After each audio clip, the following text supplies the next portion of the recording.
Subscribe कीजिए unique physics classes channel, bell icon को press करें वीडियोस सबसे पहले देखने के लिए। क्या फिजिक्स से डरते हैं भाई? सब्सक्राइब करो यूनिक फिजिक्स क्लासेस चैनल और आपको आज के बाद डरने की जरूरत नहीं होगी।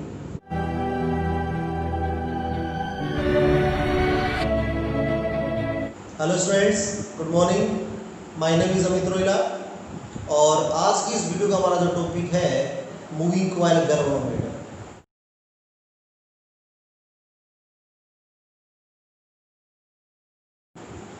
सबसे पहले तो वे मूविंग कॉइल गैल्वेनोमीटर है क्या?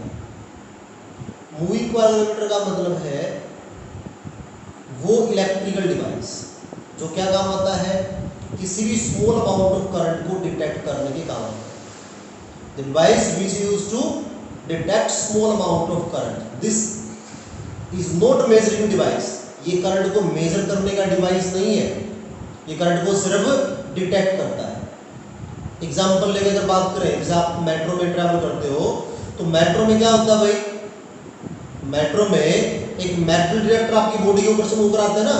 वो क्यों मूव कराते हैं? वो मेटल को डिटेक्ट करता है कि आपकी पॉकेट में मेटल की क्या चीज है, ये नहीं बताता, सिर्फ मेटल को डिटेक्ट करता है कि आपकी बॉडी के पास में या आपकी पॉकेट में कोई मेटल की नाम की चीज भी है। हो सकता है आपकी कॉइन भी हो सकता है आपके पास रिवॉल्वर हो, ठीक है, या हो सकता है स्क्रू ड्राइवर हो, कुछ भी हो सकता है।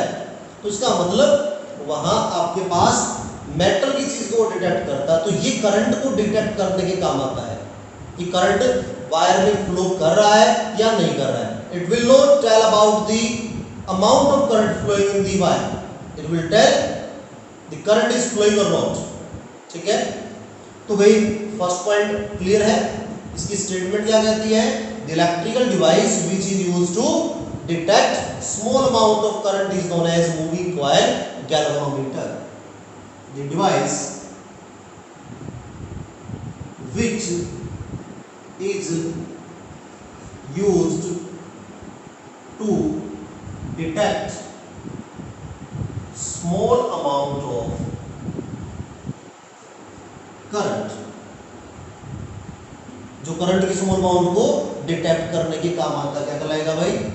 Moving coil galvanometer. एमसीजी की फॉर्म में भी इसको याद किया जाता है, एमसीजी, मूविंग कॉइल गैल्वेनोमीटर। ठीक है भाई। नेक्स्ट पॉइंट हमारे पास है इसका भाई,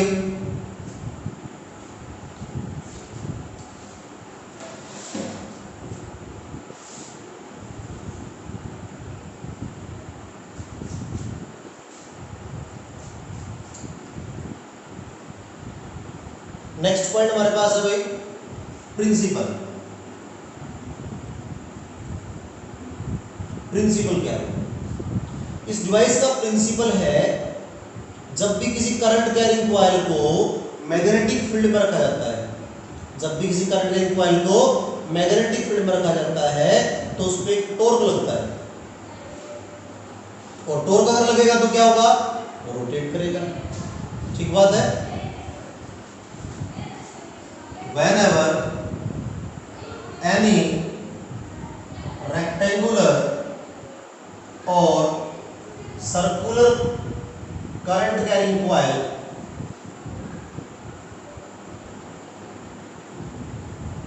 is placed in magnetic field, then it will experience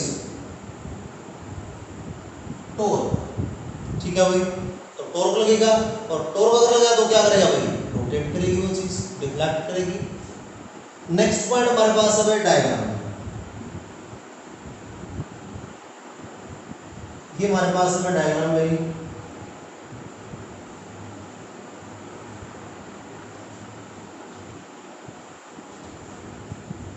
ये टर्मिनल T1 है, यहां हमारे पास में भाई टर्मिनल T2 है,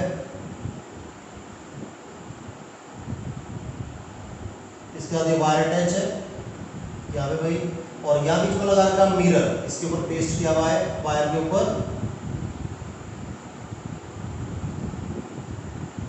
यहाँ पे भी ये हमारे पास टर्मिनल T3 के साथ अटैच है। ठीक है भाई, सही है। अब इसके बाद हमारे पास यहां यूज किए गए हैं नॉर्थ साउथ मैग्नेट्स, बीच में हमने यूज किया सॉफ्ट आयरन कोर। क्या चीज है हमारे पास भाई? Soft iron core. ये हमारे पास है भाई कनकेव मिरर। क्या भाई? कनकेव मिरर, सही है। अच्छा भाई, जो वायर है वो किस चीज का बना हुआ है? Phosphorus, bronze wire. Phosphorus bronze wire. Phosphorus bronze wire का मतलब क्या है? अब यहाँ एक मीनिंग सुनो सभी चीजों के। हमने कनकेव शेप का, कनकेव जो मिरर यूज किया वो किस लिए किया भाई? ताकि हम डिफ्लेक्शन को देख पाए। तो डिफ्लेक्शन को देखने के लिए कि कितना ये डिफ्लेक्ट करेगी जो कॉइल है, वो देखने के लिए हमने क्या यूज किया? कनकेव मिरर यूज किया, कन्वर्जिंग मिरर, ठीक है। इसके बाद सॉफ्ट आयरन कोर रखा हुआ है। सॉफ्ट आयरन कोर क्या होता है? फेरोमैग्नेटिक मटेरियल है, और जब भी मैग्नेटिक फील्ड के अंदर प्लेस किया जाता है तो स्ट्रांगली मैग्नेटाइज होता है, स्ट्रांगली मैग्नेटाइज होता है फेरोमैग्नेटिक मटेरियल। तो फेरोमैग्नेटिक मटेरियल या बीच में रखेंगे तो क्या होगा? मैग्नेटिक फील्ड ज्यादा जनरेट होगा इस जगह पे, और जितना मैग्नेटिक फील्ड ज्यादा बनेगा उतना ही टॉर्क भी क्या होगा? ज्यादा होगा, उतना ही टॉर्क भी क्या होगा? ज्यादा। क्लियर है? तो टॉर्क की वैल्यू को इंक्रीज करने के लिए, टॉर्क अगर इंक्रीज होगा तो क्या होगा? स्मॉल अमाउंट ऑफ करंट के ऊपर भी डिफ्लेक्शन ज्यादा होगा। For very small value of current also there will deflection in large amount. और इस डिफ्लेक्शन जो है वो ज्यादा था, उस डिफ्लेक्शन को इंक्रीज करने से क्या होगा? इस डिवाइस की करंट सेंसिटिविटी और वोल्टेज सेंसिटिविटी जो है वो इंक्रीज हो जाएगी। तो वोल्टेज सेंसिटिविटी और करंट सेंसिटिविटी को इंक्रीज करने के लिए हमने यहाँ पे क्या यूज किया? सॉफ्ट आयरन कोर, या मींस हमने फेरोमैग्नेटिक मटेरियल प्लेस किया। जो वायर है वो वायर हमने यूज किया भाई लो टॉरोजनल कांस्टेंट मटेरियल वायर, लो टॉरोजनल कांस्टेंट मटेरियल वायर। आप बोल सकते हो less young modulus value wire. Less young modulus क्यों होगा? लेस यंग मॉडुलस का मीनिंग क्या होगा भाई? जिसका यंग मॉडुलस कम होगा उसकी इलास्टिसिटी कम होगी, और इलास्टिसिटी कम होगी तो नंबर ऑफ टर्न्स इसके अंदर जितने भी थे वो नंबर ऑफ टर्न्स हमारे पास क्या रहेंगे? एज इट इज बने रहेंगे। और नंबर ऑफ टर्न्स जितने ज्यादा होते हैं उतना टॉर्क भी हमारे पास क्या होता है? ज्यादा। अगर हमारे पास यहाँ ज्यादा इलास्टिक ले लेते हैं तो हमारे पास तो वायर है वो सस्पेंडेड है, सस्पेंडेड है, और सस्पेंडेड अगर वायर है तो क्या होगा भाई? सोचो आराम से, वो एक्सपेंड हो जाएगा, एक्सपेंड हो जाएगा भाई। तो उसके नंबर ऑफ टर्न्स को कांस्टेंट बनाए रखने के लिए, नंबर ऑफ टर्न्स को कांस्टेंट बनाए रखने के लिए हमें क्या करना पड़ा? Less value of young modulus का हमने कोई भी यहाँ पे वायर यूज किया, जो कि हमने किसका माना? फास्फोरस ब्रोंज वायर, जिसको आप लो टॉरोजनल कांस्टेंट वायर के नाम से भी जान सकते हैं, जिसका टॉरोजनल कांस्टेंट क्या होगा? लेस होगा। क्लियर है भाई? हमारे पास फर्स्ट डेफिनेशन पॉइंट था, सेकंड हमारे पास प्रिंसिपल था, थर्ड पॉइंट हमारे पास क्या था भाई? डायग्राम। जब हमारे पास कॉइल जो थी वो क्या करेगी भाई? टॉर्क एक्सपीरियंस करेगी, और टॉर्क का फार्मूला हमारे पास क्या होता है? m cross b। क्या होता है? m cross b। एक्सपेंड करो क्या बनेगा? mb sine of alpha, mb sine of alpha, और इस m को एक्सपेंड करेंगे तो बन जाएगा nia b। हमारे पास था sine of alpha is equal to torque, और टॉर्क की जो मैक्सिमम वैल्यू बनेगी वो बनेगी NIAB के इक्वल। कितनी बनेगी भाई? NIAB के इक्वल, सही है। तो NI हमारे पास क्या होगा? टॉर्क की वैल्यू होगी भाई। अब टॉर्क हमारे पास में क्या इतना है? अगर मान लिया, सपोज एक बात सोचो, बिल्कुल देसी एग्जांपल बात करता मैं तो भाई, अगर हमारा कोई हाथ मरोड़ ले ऐसे, अगर कोई हमारा हाथ ऐसे मरोड़ेगा तो हमें इसको सीधा करने के लिए क्या करना पड़ेगा? बताओ भाई। उतना ही हमें अपोजिट डायरेक्शन में टॉर्क अप्लाई करना पड़ेगा। पॉइंट क्लियर है? इसका मतलब मैं अगर इस हाथ को चाहता हूं कि ना मुड़ पाए कोई भी, तो इसका मतलब मुझे क्या करना पड़ेगा? अपोजिट डायरेक्शन में उतना ही टॉर्क अप्लाई करना पड़ेगा। तो इसका मतलब फॉर इक्विलिब्रियम हमारे पास क्या होगा भाई? जो टॉर्क मैग्नेटिक फील्ड ने अप्लाई किया टाउ NIAB, वो हमारे पास ये था, ये बराबर किसके होगा? बराबर किसके होगा भाई? एक हमारे पास में रिस्टोरिंग टॉर्क बनेगा। रिस्टोरिंग टॉर्क हमारे पास क्या होगा भाई? Restoring torque. और रिस्टोरिंग टॉर्क जो डायरेक्टली प्रोपोर्शनल होता है थीटा के भाई, किससे होता है? थीटा जो हमारे पास एंगल था उसके डायरेक्टली प्रोपोर्शनल होगा। अगर आप अल्फा मान रहे हो अल्फा मान सकते हो, थीटा मान रहे हो थीटा मान सकते हो। तो भाई इसको बराबर करने के लिए हमने कांस्टेंट लगाया के, और ये के हमारे पास क्या है? टोरोजनल कांस्टेंट,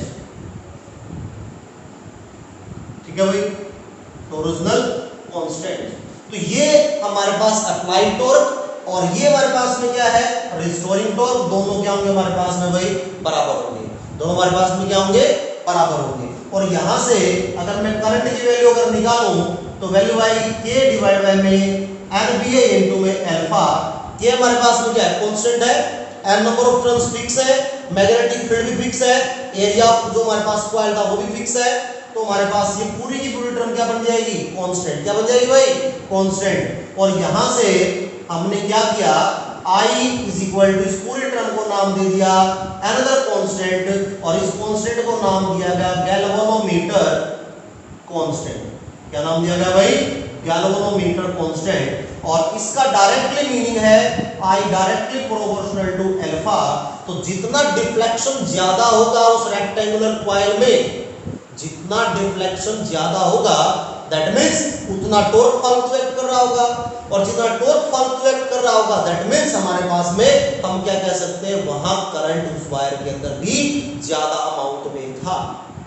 बात समझ आ गई? हम डिफ्लेक्शन के अमाउंट को मेजर करके करंट की मैग्नीट्यूड के बारे में हम सिर्फ बात कर सकते हैं, लेकिन अमाउंट कितना है आपको नहीं बता सकते। ठीक है भाई।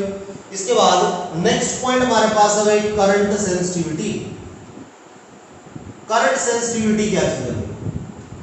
करंट सेंसिटिविटी का मतलब क्या है? वो डिवाइस की प्रॉपर्टी जिसकी वजह से वो करंट को डिटेक्ट करता है या मेजर करता है। तो जितना वो कम से कम अमाउंट ऑफ करंट को डिटेक्ट कर पाएगा, जितना वो कम से कम अमाउंट को करंट को डिटेक्ट कर पाएगा, उतना ही सेंसिटिविटी क्या होगी उसकी भाई? ज्यादा। तो डिफ्लेक्शन एंगल अपॉन में करंट, ये फॉर्मूला हमारे पास किसका भाई? करंट सेंसिटिविटी का। अब एक बात बताओ, यहां से अगर मैं इस फार्मूले से, इससे जो ये मैंने यहां एक पाथ बना दिया, इससे अगर मैं अल्फा की वैल्यू निकालूं तो अल्फा हमारे पास आएगा NIAB divide by K equal, के हमारे पास ऑलरेडी था, I से I कैंसिल, हमारे पास वैल्यू आ जाएगी NBA डिवाइड बाय K। और इसका मतलब आप क्या बोल सकते हैं? By increasing number of turns, magnetic field, area, we can increase current sensitivity of device, we can increase current sensitivity of the device। ठीक है भाई।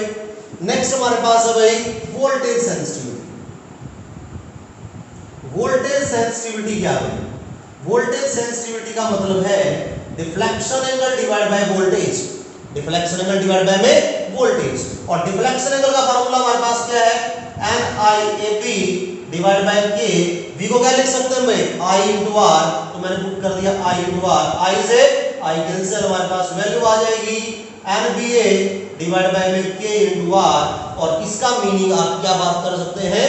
Bye increasing number of turns, magnetic field and area, we can increase current voltage sensitivity of the device. लेकिन अगर आपसे कुछ पूछा जाए how we can increase voltage sensitivity of the device?